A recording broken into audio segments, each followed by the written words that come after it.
தேவனுக்கு மகிமை உண்டாவதாக. தினமும் ஒரு வேத வசனம்.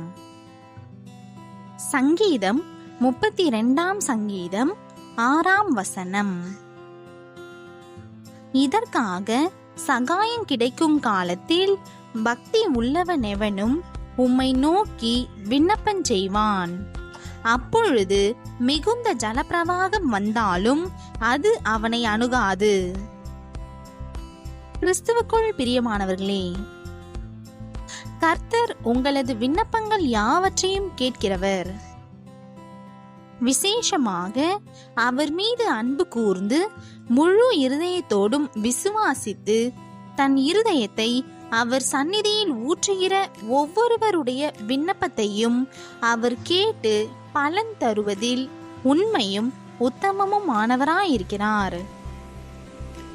எனவே நாம் உலக மனிதர் மேல் அல்லது நம்முடைய உறவினர்கள் மேல் நம் முழு நம்பிக்கையையும் வைக்காமல் முழு இருதயத்தோடும் கர்த்தரை சார்ந்து கொள்ளும் போது நம்முடைய வாழ்க்கையில் ஜலப்பிரவாகம் போல எத்தனை பிரச்சனைகள் வந்தாலும் ஆண்டவர் அது நம்மை அணுகாதபடி ஆச்சரியமாய் காப்பாற்றி வழி நடத்துவார்.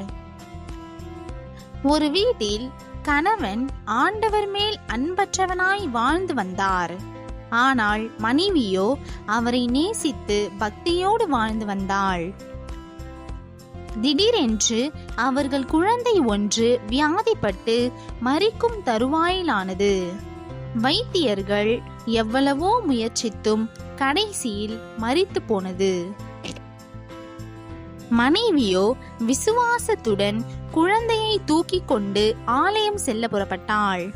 ஆனாலும் அவள் கணவன் இவ்வளவு நாள் இந்த குழந்தையை ஆலயத்திற்கு எடுத்து சென்று நீ பிரார்த்தனை செய்து வந்தாய், அதில் ஒரு அர்த்தம் இருந்தது. ஆனால் இப்பொழுது மரித்த குழந்தையை எடுத்துக்கொண்டு ஆலயம் போகிறேன் என்று சொல்லுகிறாயே, அதில் அர்த்தம் இருக்கிறதா? வா, நாம் அதை அடக்கம் செய்வோம் என்று கூறினான்.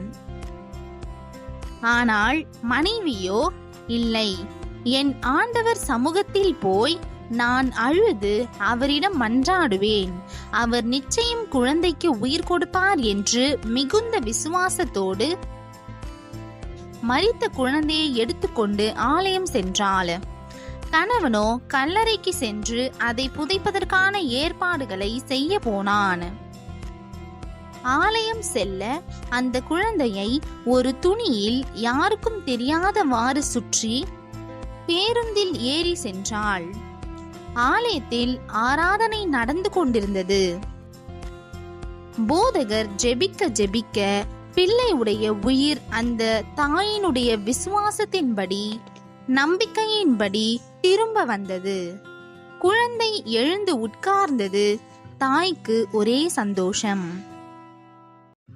ஆண்டவர் மகிமைக்காக உடனடியாக ஆலயத்தில் அந்த தாய் சாட்சி கூறி கர்த்தரை மகிமைப்படுத்தினாள்.